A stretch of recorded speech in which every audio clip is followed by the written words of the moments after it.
Hello student, भौतिक विज्ञान के यूट्यूब चैनल में आपका स्वागत है। हमारा चैप्टर चला हुआ है प्रत्यावर्ती धारा। पिछली वीडियो में हमने पढ़ा कि जब एक प्रत्यावर्ती धारा स्रोत को प्रतिरोध के साथ जोड़ा जाता है या प्रेरकत्व के साथ जोड़ा जाता है तथा संधारित्र के साथ जोड़ा जाता है, तो इस प्रकार के जो परिपथ होता है उसके अंदर में क्या विशेषताएं देखने को आती है, उसके क्या गुण होते हैं, वो सब हमने पिछले वीडियो में पढ़ा। तो जो पिछली वीडियो थी उसमें हमने दो टॉपिक पढ़े थे। एक तो पढ़ा था कि जब हम उसमें प्रत्यावर्ती धारा स्रोत को प्रतिरोध से जोड़ते हैं तो उसकी एप्लीकेशन क्या है। उसके बाद पढ़ा था कि प्रेरकत्व जोड़ते हैं तब क्या होता है। इसके बाद हमारा तीसरा पॉइंट है कि जब परिपथ में केवल एक संधारित्र जुड़ा हो तब हमारा जो परिपथ होता है उसमें क्या विशेषताएं आती है, उसकी निकलकर उसके क्या गुण हैं, उसके बारे में हम पढ़ेंगे। तो आज का हमारा टॉपिक है कि जब परिपथ में केवल संधारित्र जुड़ा हो। मैं वीडियो की स्टार्टिंग में बता चुकी हूँ कि तीनों हमारे जो है टॉपिक एक जैसे है। प्रतिरोध जोड़ने पर, प्रेरकत्व जोड़ने पर और संधारित्र जोड़ने पर हमें सिर्फ देखना है कि जो हमारी करंट है वो कैसी है और जो हमारी वोल्टता है और धारा है उनके बीच में कलाओं का क्या अंतर है। कलाएं हमारी कैसी है, समान कला में है या हमारी 90 डिग्री आगे है, पीछे है, क्या है, वो सब हम क्या कहीं में पढ़ेंगे कि जब परिपथ के साथ में क्या जोड़ दिया जाए, संधारित्र जोड़ दिया जाए, प्रेरकत्व जोड़ दिया जाए या प्रतिरोध जोड़ दिया जाए। तो हेडिंग है हमारा जब परिपथ में केवल संधारित्र है। तो क्या इसमें कि जब हम क्या जोड़ देंगे, हमारा परिपथ हो गया, इसमें प्रत्यावर्ती धारा स्रोत जुड़ा हुआ है और दूसरा संधारित्र जुड़ा है। तो हमारा जो फॉर्मूला आया था वो क्या था, V = V0 sin omega T. मान के चले कितनी वोल्टता है इसमें, V = V0 sin omega t. तो हमें क्या निकालनी है, धारा। पिछले दूसरे तीसरे चैप्टर में हम पढ़ चुके हैं एक फॉर्मूला संधारित्र वाले चैप्टर में कि Q = होता है CV। तो वहीं से ये आएगा कि Q = क्या हम जानते हैं, Q = कितना होता है, CV। यानी यदि किसी क्षण t पर संधारित्र की प्लेटों पर आवेश Q हो तब Q = CV। तो Q = CV का वैल्यू कितनी हमारी, V0 sin ओमेगा टी। हमें करंट निकालना है। आप सोचोगे कि अब हमें क्या करना है। हमारा मेन काम क्या था, हमने जो भी डेरिवेशन करी है उसमें हमें धारा निकालनी थी। अब हमारे पास क्या है, Q है, तो हम इसे धारा में कैसे निकालेंगे, हम इसको क्या कर देंगे, t के सापेक्ष अवकलन कर देंगे। क्या करेंगे, t के सापेक्ष अवकलन करने पर जब हम इसमें t के सापेक्ष अवकलन करेंगे इस इक्वेशन में तो क्या होगा, dQ/dt = d/dt C V0 sin omega T. C और V0 क्या हमारा कांस्टेंट है, तो वे हमारे कहाँ आ गए, बाहर आ गए। तो d/dt क्या आ जाएगा, sin ओमेगा टी। तो dQ/dt ये ऐसा ही है = C V0 omega sin omega, C ऐसा ही V0 और sin ओमेगा टी का अवकलन क्या होता है, ओमेगा कोस ओमेगा टी। इसके बाद हमें पता है क्या कि dQ/dt क्या होता है हमारा I। आवेश प्रवाह की दर क्या होती है, हमारी धारा कहलाती है, जिसे हम I से प्रदर्शित करते हैं। तो dQ/dt क्या हुआ, हमारा I हुआ। तो क्या हो गया, I = C V0 omega cos omega T. हमें क्या चाहिए था, I चाहिए था। इसके बाद में I = C V0 omega cos omega T आया है। ये हमें हर डेरिवेशन में हम क्या करते आए हैं कि हमें जो चाहिए वो V/R की फॉर्म में चाहिए। हमारे पास V तो है V0, लेकिन जो C ओमेगा है वो क्या है, अपॉन में नहीं है। तो इसे क्या लिख सकते हैं आगे हम, I = V0/1 - 1/C ओमेगा। क्योंकि जब हम C ओमेगा को ऊपर ले जाएंगे तो क्या हो जाएगा, C V0 ओमेगा कोस ओमेगा टी हो जाएगा। तो हम इसे क्या लिख सकते हैं, V0/1/C ओमेगा। इसके बाद जो कोस ओमेगा टी, इसे क्या लिख देंगे, I0 हो जाएगा ये हमारा। तो I = क्योंकि ये किसकी फॉर्म में हो गया, V/R, यानी R क्या हुआ हमारा, 1/C ओमेगा हुआ। तो V/R क्या होता है हमारा I। तो V naught upon R is equal to क्या होगा, आई नोट। तो आई इज इक्वल टू क्या होगा, आई नोट कोस ओमेगा टी। इसके बाद इसे क्या लिख सकते हैं, कोस ओमेगा टी हमारा, कोस थीटा हमारा क्या हो सकता है, साइन 90 माइनस थीटा भी हो सकता है और साइन 90 प्लस थीटा भी हो सकता है। तो हम क्या लिखेंगे इसमें, I is equal to I naught sine, क्योंकि अगर हमने यहाँ पर क्या लिख दिया, साइन 90 माइनस थीटा कर दिया, अगर हम यहाँ पर 90 माइनस थीटा कर देंगे, लेकिन हमें क्या देखना है, कलाओं में अंतर, कि जो हमारी कला है ओमेगा टी वो हमारी कितनी आगे है या कितनी पीछे है। क्योंकि जब हम ओमेगा टी में प्लस 90 कर देंगे तो इसका मतलब क्या हुआ, धारा हमारी 90 डिग्री आगे है, और अगर माइनस 90 कर देंगे तो धारा हमारी पीछे है। तो यदि हम इसमें 90 प्लस थीटा लिखेंगे तो हम क्या लिख सकते हैं, इसको थीटा प्लस 90 भी कर सकते हैं। लेकिन यदि हम 90 माइनस थीटा करेंगे तो हमारा साइन क्या हो जाएगा, चेंज हो जाएगा, क्योंकि जब हम इसे थीटा माइनस 90 करेंगे तो हमें माइनस क्या करना पड़ेगा, बाहर लगाना पड़ेगा। तो इसलिए हमने इसका क्या ले लिया, साइन 90 प्लस थीटा। तो ये क्या हो गया हमारा sign omega T plus pi by 2, क्योंकि थीटा हमारा क्या है, ओमेगा टी है, और हम क्या कर सकते हैं, थीटा प्लस 90 कर सकते हैं। तो इसलिए क्या हो गया यहाँ पर, omega T plus pi by 2। तो ये हमारा क्या है निकल कर, आई। वी हमारा क्या था, एक बार फिर से देखिए, वी हमारा हमें पता था क्या है, V naught sine omega T है, और आई इज इक्वल टू आया हमारा I naught sine omega T plus pi by 2। तो इसमें क्या है, कितना डिफरेंस आ रहा है, पाई बाई 2 का, यानी जो हमारी वोल्टता है, विभवांतर है, वो है, उसकी कला क्या है, ओमेगा टी है, और जो आई है उसकी कला कितनी है, omega T plus pi by 2। तो यानी क्या हुआ, जो हमारा v है वो आई, जो हमारा v है वो आई से 90 डिग्री पीछे है, यानी आई हमारा v से 90 डिग्री आगे है। इसमें आगे देखिए, क्योंकि जो हमारी समीकरण 1 और 2 है, समीकरण 1 क्या है हमारी पीछे, v is equal to V naught sine omega t, और समीकरण 2 क्या हमारी i इज इक्वल टू जो अभी आई है I naught sine omega T plus pi by 2। तो अब जब हम कला आरेख खींचेंगे तो कला आरेख बनाने के लिए क्या होगा, हमें क्या देखनी पड़ेगी, इनकी कलाओं में डिफरेंस देखना पड़ेगा। तो कलाओं में डिफरेंस क्या है, आपको याद होगा पिछली वीडियो में जब हमने प्रतिरोध को जोड़ा था तो हमारा कला क्या थी, समान थी। उसके बाद जब हमने प्रेरकत्व को जोड़ा था परिपथ में प्रत्यावर्ती धारा स्रोत के साथ, तो हमारी कलाओं में कितना अंतर था, 90 डिग्री था। कैसा 90 डिग्री था, उसमें जो हमारा धारा थी वो क्या थी, 90 डिग्री पीछे थी, V से I 90 डिग्री पीछे था।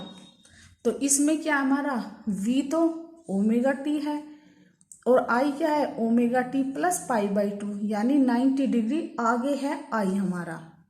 तो इससे क्या निकल कर आता है कि I V से 90 डिग्री आगे है, या हम इसको बोल सकते हैं कि V I से 90 डिग्री कहाँ है, पीछे है। तो जब हम इसका कला आरेख बनाएंगे तो कला आरेख बनाने के लिए क्या करेंगे, V और I में I हमारा आगे है, कितना, 90 डिग्री आगे है। इसके बाद हम इसका ग्राफ बनाएंगे। ग्राफ बनाने के लिए क्या करेंगे, V में और I के बीच में जब हम ग्राफ बनाएंगे, हमारी V की इक्वेशन है V naught sine omega t. तो हमारा ग्राफ बनाने सबको पहले ही सिखा दिए थे मैंने वीडियो में। तो हमारा साइन का क्या बन गया, ये ग्राफ बनेगा, क्योंकि साइन 0 0, साइन 90 1, क्योंकि ये प्लस होता है, ये 0 और नीचे माइनस। इसके बाद साइन 80 0 180, ऐसे ही इसका क्या बन गया, एक ग्राफ। इसके बाद हमें आई के लिए ग्राफ देखना है। तो यहाँ से ग्राफ, एक तो ये इक्वेशन है, या तो हम इससे ग्राफ बना सकते हैं, या ये इक्वेशन कहाँ से आई उसे देखिए। जो ये इक्वेशन आई कहाँ से आई, वो I is equal to I naught cos omega t. कहाँ से आई ये equation, I is equal to I naught cos omega t. हमने कोस ओमेगा टी की जगह क्या लिखा था, sine omega T plus pi by 2। तो जो हमारा ग्राफ बनेगा इस इक्वेशन से क्या होगा, इजीली बनेगा, क्योंकि हम कोस ओमेगा टी का ग्राफ अच्छे से इजीली बना सकते हैं। और सभी को पता है कोस ओमेगा टी का ग्राफ बनाना कैसे बनेगा, मैंने बताया था कोस 0 कितना होता है, 1। तो इसलिए इसका ग्राफ क्या बनेगा, ये देखिए, कोस 0 1, कोस 90 0, तो ऐसे क्या बनेगा इसका ग्राफ, जो भी वैल्यू है 90 की, 180 की -1 होती है, 270 की 0 होती है, 360 की +1 होती है। तो ऐसे ही क्या बन गया हमारा ग्राफ। तो ये हुआ हमारा ग्राफ, ये साइन का ग्राफ है V का, और ये कहीं का किसका ग्राफ है, ब्लैक वाला है हमारा I का ग्राफ।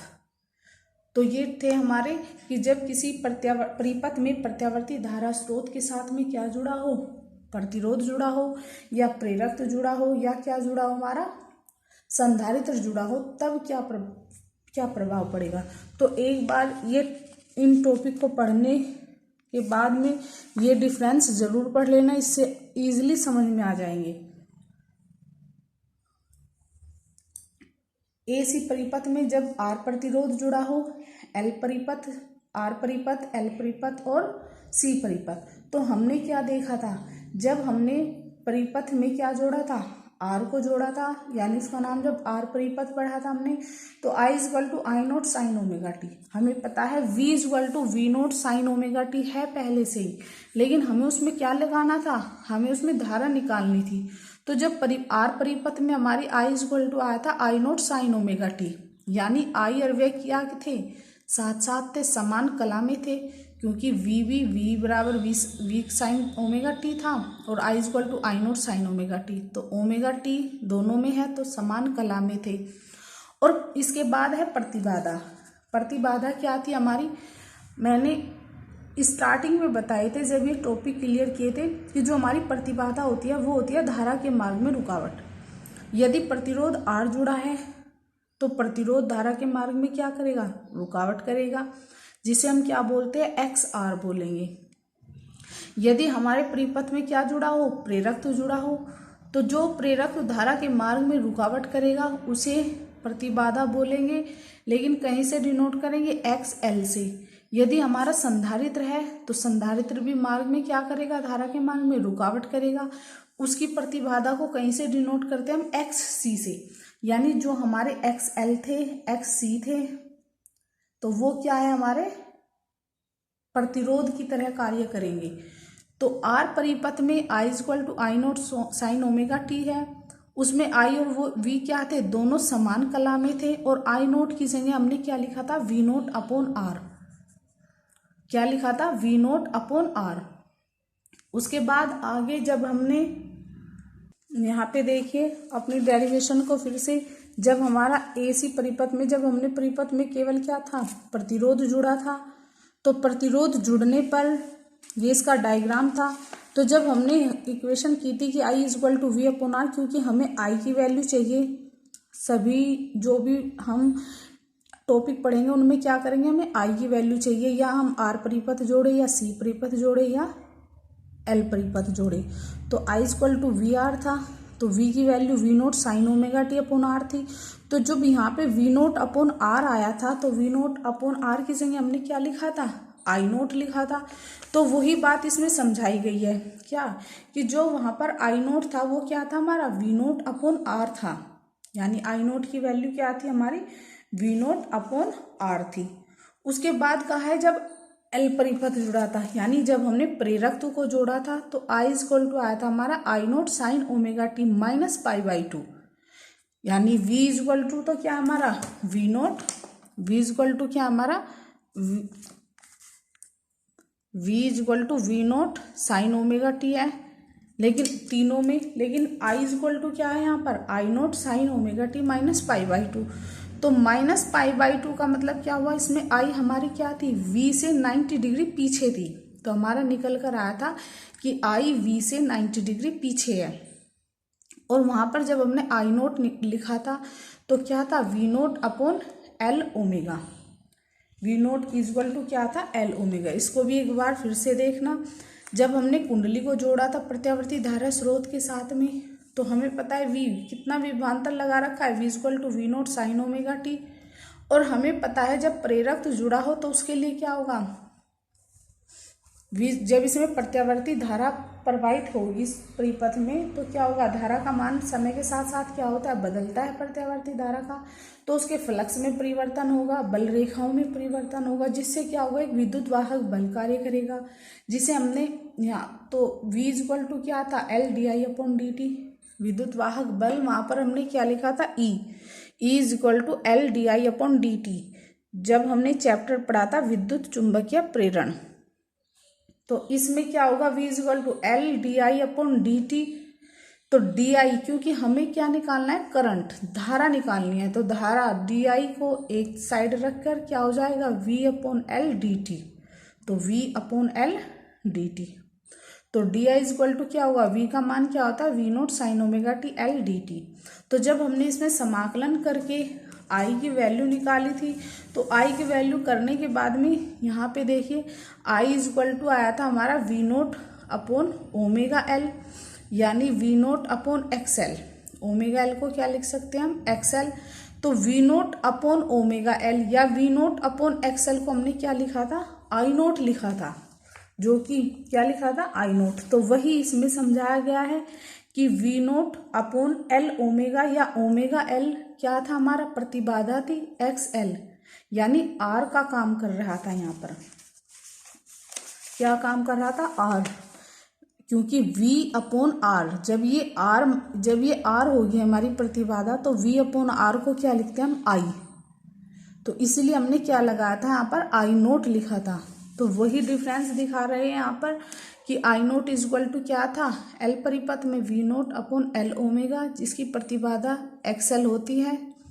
तो XL इज इक्वल टू कितना हो गया, L ओमेगा, यानी जो हमारा R की जगह हमने L ओमेगा लिखा था, तो यानी XL इज इक्वल टू कितना हो गया, L ओमेगा। इसके बाद है C परिपथ। C परिपथ में क्या होगा, क्या आया, अभी पढ़ा हमने, I is equal to I naught sine omega T plus pi by 2। तो V हमारा होता है V is equal to V naught sine omega t, और यहाँ पर I इज इक्वल टू कितना आ रहा है, I naught sine omega T plus pi by 2। तो इसमें हमारा V पीछे है, यानी I हमारा आगे है 90 डिग्री। अगर यहाँ पर माइनस होता तो I क्या हो जाता, पीछे हो जाता। तो इसलिए क्या निकल कर आया, I V से 90 डिग्री आगे है। तो इसमें हमने I नोट जो था वो क्या था, V नोट बटे 1/C ओमेगा। अभी डेरिवेशन हल की हमने। तो जब हमारा C परिपथ संधारित्र जुड़ा हो तब प्रतिबाधा क्या होती है, XC, यानी XC इज इक्वल टू क्या होगा, 1/C omega. XC is equal to क्या होगा, 1/C ओमेगा। तो ये था हमारा क्या, कि जब किसी परिपथ में प्रत्यावर्ती धारा स्रोत के साथ में प्रतिरोध जुड़ा हो, या प्रेरक जुड़ा हो, या संधारित्र जुड़ा हो, तब क्या प्रभाव पड़ता है, उसका क्या ग्राफ होगा, क्या उसकी कलारेख होगी, क्या उसका करंट होगा, ये सब हमने पढ़ा। जब केवल क्या जुड़ा हो, परिपथ में R प्रतिरोध जुड़ा हो, प्रेरक जुड़ा हो, या संधारित्र जुड़ा हो। इसके बाद हम पढ़ेंगे यदि जो RLC परिपथ है, इनमें से कोई भी 2 या तीनों जुड़े हो तब क्या प्रभाव पड़ेगा। अभी तो हमने एक एक को जोड़ा, अब क्या करेंगे, 2-2 को जोड़ेंगे, तब क्या प्रभाव पड़ेगा। तो उसके लिए हमारा पहला टॉपिक है कि यदि प्रत्यावर्ती धारा स्रोत में LR परिपथ हो, क्या है, यदि प्रत्यावर्ती धारा स्रोत में LR परिपथ हो, तो इसमें क्या हुआ, माना किसी परिपथ में प्रेरक L और प्रतिरोध R, यानी प्रेरक L की एक कुंडली जोड़ दी और प्रतिरोध R को, दोनों को श्रेणी क्रम में जोड़ दिया, और उसके साथ में क्या लगा दिया, प्रत्यावर्ती धारा स्रोत लगा दिया। तो जो भी हमने डायग्राम बनाया है ये वही लिखेंगे थ्योरी में, कि माना किसी परिपथ में प्रेरक L की एक कुंडली व प्रतिरोध R को श्रेणी क्रम में जोड़कर उनके संयोग पर प्रत्यावर्ती धारा स्रोत V is equal to V naught sine omega t लगाया जाता है। पिछले टॉपिकों में हमने क्या जोड़ा था, या तो प्रतिरोध था, या प्रेरक था, या संधारित्र। अब हम क्या करेंगे, 2-2 को जोड़ेंगे। इसमें L और R जोड़ दिया। तो जब हमने इसमें L और R जोड़ दिया, तो सबसे पहले हम इसका ग्राफ देखेंगे कि हमारा ग्राफ क्या आता। जब हमने कलारेख बनाई थी तो उसमें सभी को याद होगा, अभी बताया है मैंने, ये I है और ये V है। हमने VL और VR को जोड़ा है। मान के चलो प्रेरकत्व के सिरों के बीच तो विभवांतर VL है, तथा जो प्रतिरोध है उसके सिरों के बीच विभवांतर कितना है, VR है। यानी प्रतिरोध के सिरों के बीच विभवांतर VR है और प्रेरकत्व के सिरों के बीच विभवांतर कितना है, VL है। तब क्या होगा अगर हमें VL और VR के बीच ग्राफ बनाना हो।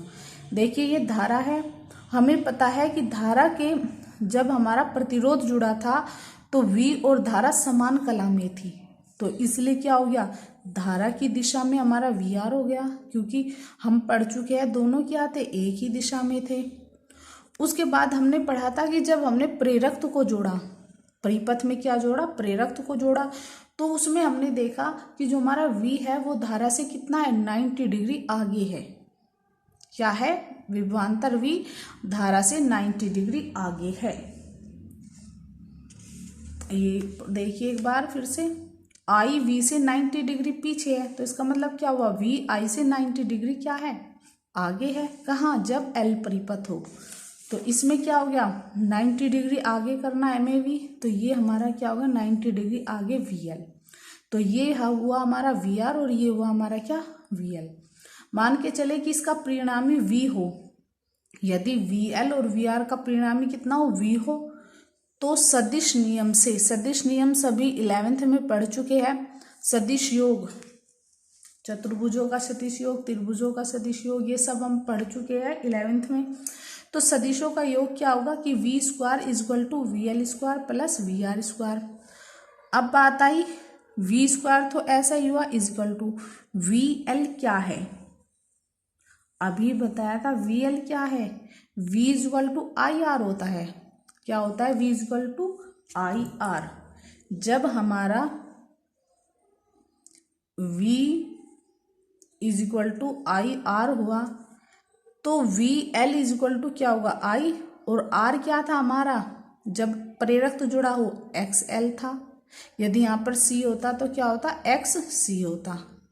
तो जब V is equal to IR है तो VL इज इक्वल टू क्या होगा, IXL।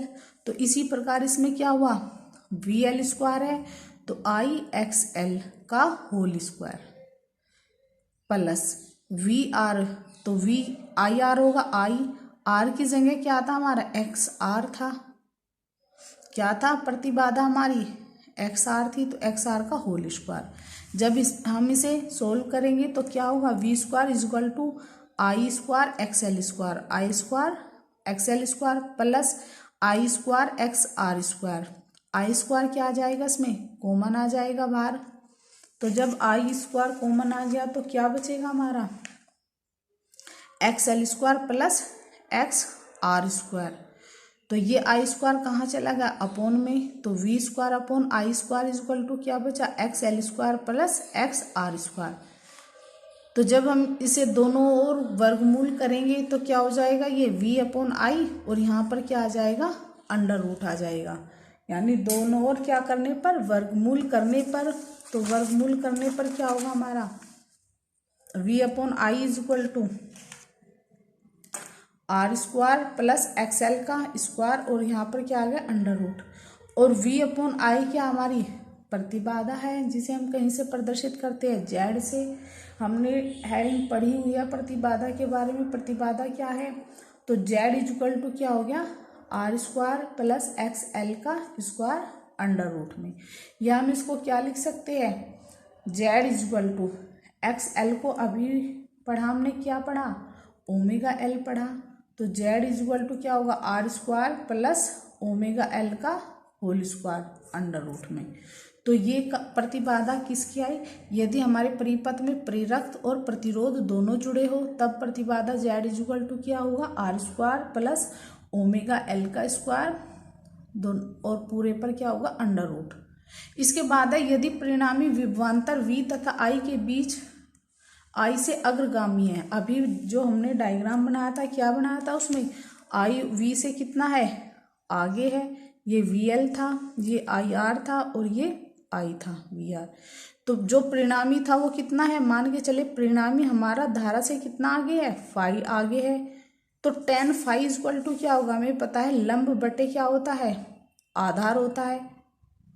तो लंब बटे आधार में क्या होगा हमारा, लंब कितना है, जब ये VL है तो ये भी हमारा क्या होगा, VL होगा, और अपोन में क्या होगा, VR। तो इसलिए क्या हुआ यहाँ पर VL upon VR, V L को क्या लिख सकते हैं, I X L upon I R, I से आई कट गया तो क्या बचेगा, tan phi equal to X L upon R, यानी एक्स एल क्या है हमारा, ओमेगा एल अपॉन आर।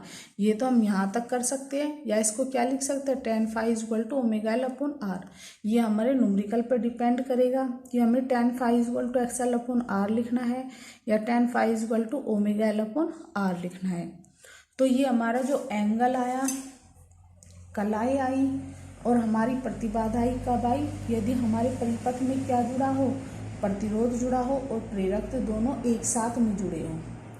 इसके बाद नेक्स्ट टॉपिक है हमारा, यदि हमारे परिपथ में क्या जुड़ा हो, प्रत्यावर्ती धारा के स्रोत में प्रतिरोध और संधारित्र जुड़ा हो। अभी हमने क्या पढ़ा, प्रतिरोध और प्रेरक जुड़ा हो। यदि प्रतिरोध और संधारित्र जुड़ा हो तब क्या होगा, तो जब आरसी, ये हमारा क्या होगा, परिपथ हुआ एक सर्किट, इसमें हमने क्या जोड़ दिया, संधारित्र सी और प्रतिरोध आर और प्रत्यावर्ती धारा स्रोत V equal to V naught sine omega t. तो क्या होगा, संधारित्र के सिरों के बीच विभवांतर मान के चले VC है और प्रतिरोध के सिरों के बीच विभवांतर कितना मान के चले, कितना है, VR है। वही थ्योरी लिखेंगे जो हमने पिछली डेरिवेशन में लिखी। क्या लिखी कि माना प्रत्यावर्ती धारा स्रोत के साथ में क्या जोड़ दिया जाए, एक संधारित्र तथा एक प्रतिरोध को श्रेणी क्रम में जोड़ दिया जाए, तो उनके संयोग पर एक प्रत्यावर्ती धारा स्रोत लगा दिया जाए V equal to V naught sine omega t, और मान के चले संधारित्र के सिरों पर विभवांतर VC है और प्रतिरोध के सिरों के बीच विभवांतर कितना है, VR है। तब क्या होगा, अब इसका ग्राफ देखिए। सबसे पहले क्या करेंगे, हम ग्राफ बनाएंगे। ये I हुआ और एक V में। अब हमें देखना है I और R, जब हमारा प्रतिरोध जुड़ा था तो विभवांतर और जो धारा थी वे समान कला में थी, तो इसलिए क्या होगी, विभवांतर तो हमारा क्या हो गया, प्रतिरोध जोड़ने पर धारा की कला में हो गया। लेकिन अब क्या देखना हमें, संधारित्र 90 डिग्री आगे था, पीछे था या समान कला में था। तो जब हमने अभी डिफरेंस पढ़े है उसमें क्या पढ़ा था कि हमारा आई वी से 90 डिग्री क्या था, पीछे है। आई वी से 90 डिग्री क्या था हमारा, पीछे है। कब, जब हमारा क्या जुड़ा हो, संधारित्र जुड़ा हो। तो इसमें क्या होगा, अब आई को V से क्या कर दिया, 90 डिग्री आगे कर दिया, क्योंकि जब आई V से 90 डिग्री आगे है तो I ये है, V ये है, तो हमने I को 90 डिग्री पर आगे कर दिया और V को पीछे कर दिया। अगर हमारा V I से आगे होता तो हम क्या करते, ऊपर की तरफ बनाते इसका डायग्राम। तो इसमें क्या लिखेंगे हम कि I हमारा क्या है, 90 डिग्री आगे है और V हमारा 90 डिग्री क्या है, पीछे। या तो ये दिखा सकते हो या ऊपर की तरफ लगा सकते हैं। इसमें हमारा V 90 डिग्री क्या आ गया, पीछे आ गया। तो इसी प्रकार इसमें होगा, हमें परिणामी विभवांतर निकालना है। तो यदि VR व VC का परिणामी V हो तो क्या होगा, V स्क्वायर इक्वल टू सदिशों के योग से करेंगे, V स्क्वायर इक्वल टू क्या होगा, VR square plus VC square. तो V square equal to VR IR का whole square plus VC IXC का होल स्क्वायर। तो आगे से हल करेंगे तो V square equal to I square R square plus I square XC square. I square को बाहर क्या कर दिया, कॉमन ले लिया। जब हमने I स्क्वायर को बाहर कॉमन लिया तो क्या है हमारा,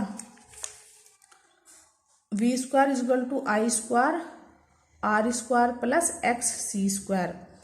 तो V square upon I square equal to क्या होगा, R square plus XC square. तो V upon I under root चढ़ गया। जैसे हमने पिछली डेरिवेशन की बिल्कुल सेम वैसे ही हुई हमारी ये। तो क्या हुआ हमारा, Z equal to R square plus XC को क्या लिख सकते हैं हम, 1 अपॉन ओमेगा C दिखाया गया है। X इक्वल टू क्या है, 1 अपॉन ओमेगा C। तो ये हमारी प्रतिबाधा ZI निकल कर, इसी प्रकार हम क्या निकालेंगे, फाई निकालेंगे कि मान के चले क्या है हमारा, धारा I जो है V से अग्रगामी में है और उनके बीच में कलांतर कितना है, फाई है। तब tan phi equal to V C upon V R equal to V C को क्या है आई एक्स सी और वी आर क्या होता है आई आर, आई से आई कट जाएगा तो tan phi इक्वल टू क्या होगा एक्स सी अपॉन आर, तो tan phi equal to 1 upon omega C R, क्योंकि एक्स सी हमारा क्या आता है 1 अपॉन ओमेगा सी होता है, तो tan phi इक्वल टू क्या 1 अपॉन ओमेगा सी आर। तो स्टूडेंट ये था हमारा क्या कि यदि हमने किसी परिपथ में प्रत्यावर्ती धारा स्रोत के साथ में प्रेरक L तथा प्रतिरोध दोनों को साथ साथ में जोड़ा हो या प्रत्यावर्ती धारा स्रोत के साथ में संधारित्र C और प्रतिरोध R को दोनों को साथ में जोड़ा हो तब क्या प्रभाव पड़ता है। तो आज के लिए इतना ही। कल की वीडियो में हम पढ़ेंगे क्या कि यदि हमारा क्या जुड़ा हो एक साथ में L और C जुड़ा हो। अभी हमने पढ़ा L R जुड़े हो या C R जुड़े हो। कल वीडियो में पढ़ेंगे हम कि यदि L और C साथ में जुड़े हो और तीनों साथ में जुड़े हो, L C R तीनों को एक साथ में जोड़ा गया हो। तो अपनी वीडियो को लगातार देखिए, पूरा देखिए, अच्छे से समझ में आएगा। एक बार नहीं 2 बार देखिए, कंटिन्यू पढ़िए इस चैप्टर को। यदि बीच में वीडियो को छोड़कर काट के पढ़ोगे तो कुछ भी समझ में नहीं आने वाला। एक दिन बैठ के सारी वीडियो को इस चैप्टर की कंटिन्यू पढ़िए।